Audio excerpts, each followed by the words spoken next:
युवाओं की संख्या यहाँ पर बहुत बड़ी तादाद में है। युवाओं को अपने जीवन में जीने के लिए बहुत सारी चीज़ों का अनुभव बड़ों से प्राप्त करना चाहिए। You should take experience from your seniors, your parents, और जो भी समाज में जिन्होंने अनुभव किया हो अपनी लाइफ का। आज के युग में बहुत सारी चीज़ें हम लोग सिर्फ देखकर अच्छा और बुरे का निर्णय करते हैं। कई बार ऐसा होता है कि आंखों से देखा हुआ भी सच नहीं होता। युवाओं को इसलिए बताना जरूरी है कि आपके आगे जिंदगी बहुत बड़ी है और उस जीवन को सुंदर बनाने के लिए जितना जल्दी एक्सपीरियंस बड़ों से हमें कुछ मिल जाए वो हमें जीवन जीने में मदद करता है, सहयोग करता है। परंतु कई बार ऐसा होता है कि आजकल के युवाओं को आप देखो, वो बड़ों के साथ नहीं बैठते हैं? बोलो। वो अपने मोबाइल के साथ बैठते हैं, अपने फ्रेंड्स के साथ बैठते हैं मोस्टली। मैं गारंटी से कहता हूं, आप मेरी बात से डिसएग्री नहीं हो सकते। मोस्टली युवा अपने मोबाइल और अपने फ्रेंड्स के साथ बैठता है। दादी, दादा, नानी, नाना जो हमारे सीनियर हैं उनके साथ बैठने में हमारी दिलचस्पी नहीं है। लेकिन मैं एक बात बता दूं, आपके बड़े जो आपको सिखा सकते हैं कम शब्दों में, कम समय में, वो आपका मोबाइल नहीं सिखा सकेगा, जीवन भर नहीं सिखा सकेगा। आपकी फ्रेंड्स भी तो आप ही के एज के होंगे, वो भी कितना सिखाएंगे आपको, वो जितना उनको मालूम है। लेकिन आपके बड़ों के साथ बैठने से आप समय से पहले का अनुभव कर लेते हैं। बहुत जल्दी हम निर्णय करते हैं अपने बड़ों, अपने छोटों को भी कुछ भी दृश्य देखने के बाद बहुत जल्दी हम लोग दूसरों पे दोषारोपण करना और दूसरों को बुरा कह देना या अच्छा कह देना बहुत जल्दी होता है कि नहीं? मैं आपको यही कहूंगा कि किसी को जाने बगैर आप बहुत अच्छा मत कहिए और आप किसी को जाने बगैर बहुत बुरा भी मत कहिए। जब तक आप फुली न जान लें, अच्छा और बुरा करने का डिसीजन आप बहुत जल्दी मत लीजिए। मेरा आप सबसे निवेदन है। इसके लिए मैं आपको 2 एग्जाम्पल दे रहा हूं, जीवन पर्यंत याद रखना। लिख लो, नोट कर लो, और हमारा सोशल मीडिया एबीसी वर्ल्ड से भी निवेदन है इसका वीडियो बनाकर आप तक पहुंचा दे। 2 स्टोरी मैं आपको यहां सुनाऊंगा और आप फिर उसी को ले लेना, ठीक? बहुत जरूरी है। एक वृद्ध माता पिता अपने पुत्र के साथ ट्रेन में यात्रा कर रहे थे। बेटा उनका युवा था, नियर अबाउट 24-25 ईयर्स ओल्ड, 24-25 साल का युवा बेटा उनका। वो ट्रेन की सीट पे वहां बैठा था जहां से खिड़की थी, और खिड़की से वो आउटसाइड देख रहा था। ट्रेन की स्पीड अच्छी थी, वो चला जा रही थी ट्रेन बड़ी तेज स्पीड से।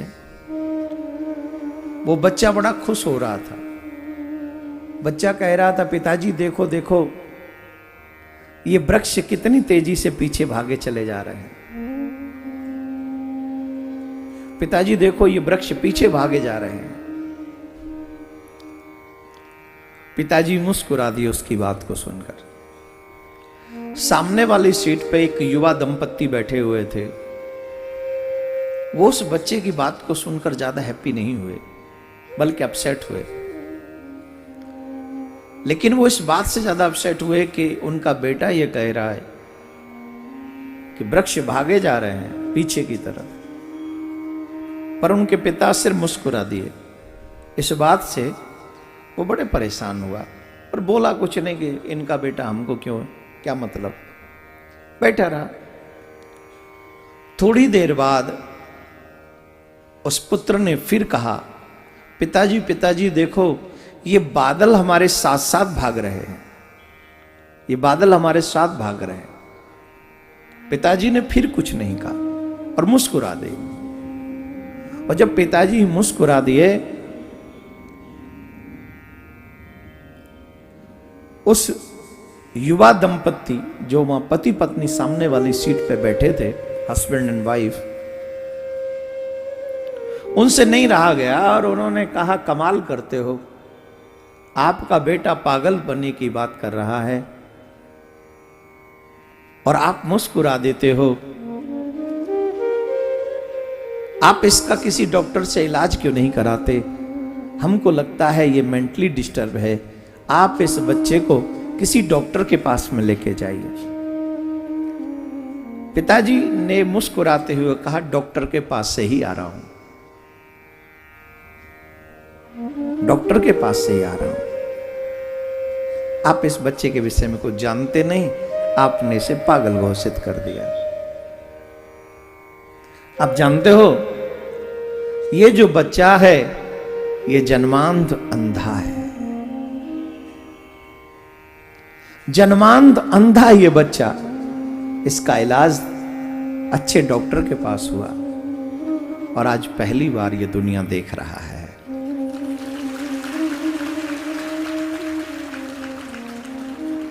जन्म से इसने दुनिया को नहीं देखा, आज पहली बार इसने दुनिया देखी है। इसलिए इसे ये नहीं पता कि वृक्ष भाग रहे हैं या ट्रेन भाग रही है। इसे ये नहीं पता कि बादल तो यत्र तत्र सर्वत्र हैं। ये पागल नहीं है, पहली बार दुनिया देखी है, इसलिए इसका ज्ञान कम है, बोध कम है, पागल नहीं। वो युगल दंपत्ति, युवा हस्बैंड एंड वाइफ अपनी बात पर संकुचित हो गए, शर्म आ गई कि हमने बिना जाने पहचाने इसको पागल समझ लिया। बात सच है कि वृक्ष नहीं भाग रहे, बात यह भी सच है कि बादल नहीं भाग रहे, पर बात यह भी सच है कि वो जो युवा दंपत्ति है वो नहीं जानते कि बच्चे का दर्द क्या है, अधूरा ज्ञान है उसे। इसलिए बहुत जल्दी किसी के विषय में जाने बगैर आप अपनी विचारधारा बना लें, वो गलत है, पहली बात। दूसरी एक और स्टोरी मैं आपको सुनाता हूं, उसके बाद कथा को प्रारंभ करेंगे। बहुत अच्छी स्टोरी। एक शिप, बहुत बड़ा जहाज समुद्र में तैर रहा है, समुद्र में जा रहा है। अचानक से कैप्टन ने यह अनाउंस किया, क्योंकि वह समुद्र में तूफान आ गया। समुद्र में तूफान आ गया, वो जहाज डूबेगा।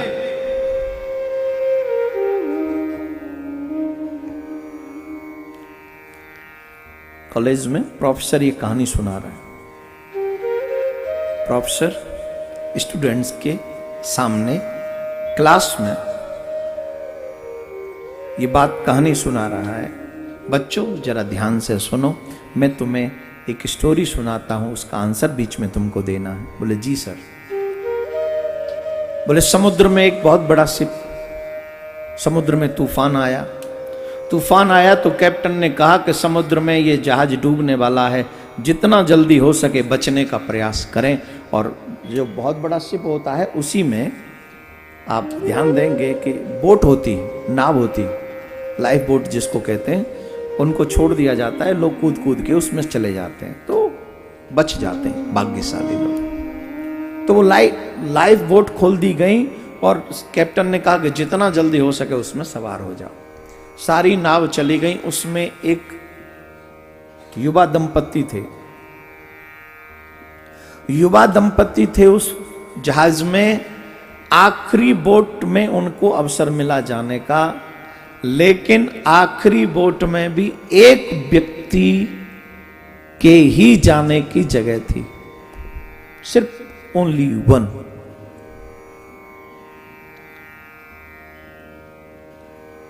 पति ने बिना विलंब किए उस नाव में जंप लगा दी, और जब वो नाव जाने लगी तो पत्नी ने एक शब्द कहा, जाते हुए पति से। प्रोफेसर ने पूछा, बताओ बच्चों, उस पत्नी ने क्या प्रश्न किया होगा जाते हुए, क्या शब्द कहा होगा जाते हुए पति से?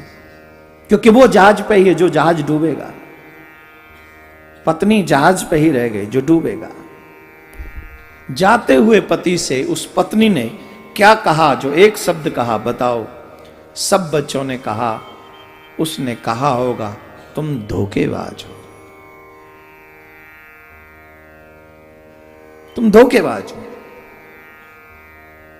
मुझे छोड़ के चले गए।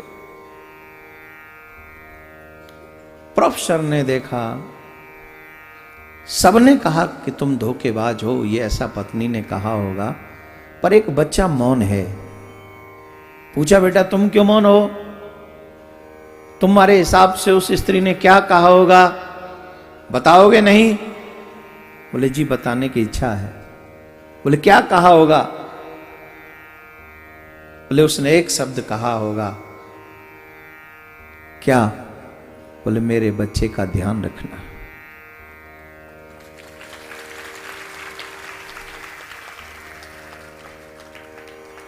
जाते हुए पति से उस स्त्री ने यही कहा होगा कि मेरे बच्चे का ध्यान रखना। प्रोफेसर ने पूछा, क्या तुमने एक कहानी सुनी है? बोले नहीं। तो फिर तुम्हें कैसे पता? बोले मुझे इसलिए पता है, जब मेरी मां इस दुनिया से जा रही थी,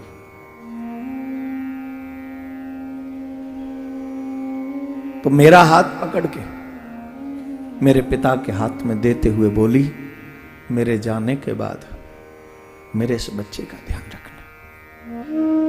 स्त्री के लिए औलाद से बढ़कर कुछ नहीं होता, कुछ भी नहीं। उसने यही कहा होगा।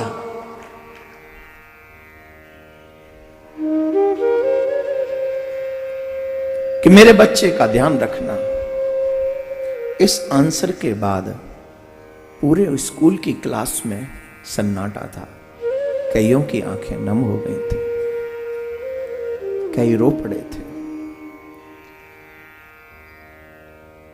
जो पत्नी जहाज पे रह गई वो जहाज डूब गया और पत्नी की मृत्यु हो गई। पति आया, उनकी एक बेटी थी। पूरे जीवन भर उसने अपनी बेटी को संभाला, उसका ध्यान रखा और उसकी शादी कर दी। कुछ दिन बाद उसकी भी मृत्यु हुई। जब मृत्यु हुई तो उनकी बेटी को उस व्यक्ति की डायरी मिली।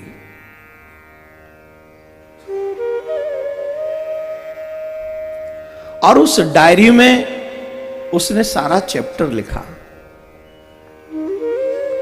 उस डायरी में उस दिन का जिक्र भी था। पता चला कि उस स्त्री को जानलेवा बीमारी थी, जो समुद्र में जहाज में डूब गई। उसको जानलेवा बीमारी थी। पति ने लिखा, चाहता तो मैं भी तुम्हारे साथ उसी समुद्र में डूबना था। मैं तुमसे बहुत प्रेम करता था, या करता हूं। मैं भी चाहता था कि उस समुद्र में तुम्हारे साथ मैं भी डूब जाऊं, परंतु अचानक से मुझे इस बेटी का ख्याल आया, जो तुम्हारा ही रूप है, जो तुमसे ही प्राप्त है, तुमसे ही मिली है। अगर हम दोनों ही मर जाते तो इस बेटी को कौन संभालता। इसलिए इस बेटी की खातिर मैं उस नाव में कूद गया और तुम्हें अकेली छोड़कर आ गया। मुझे क्षमा करना।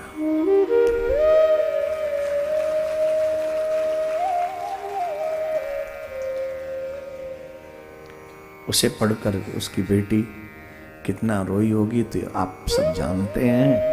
परंतु एक बात सत्य है, शुरू में ये जब दिखा कि पत्नी को छोड़कर पति नाव में कूद गया। लगा कि पति ने बुरा किया। हमारे यहाँ किसी भी वाहन में चढ़े, देवी साथ हो तो पहले स्त्री को चढ़ाते हैं, फिर बाद में खुद चढ़ते हैं। पर वो बीमार तो थी ही, उसे तो जाना था ही, लेकिन उस बेटी की खातिर उसने उस नाव में सवारी की।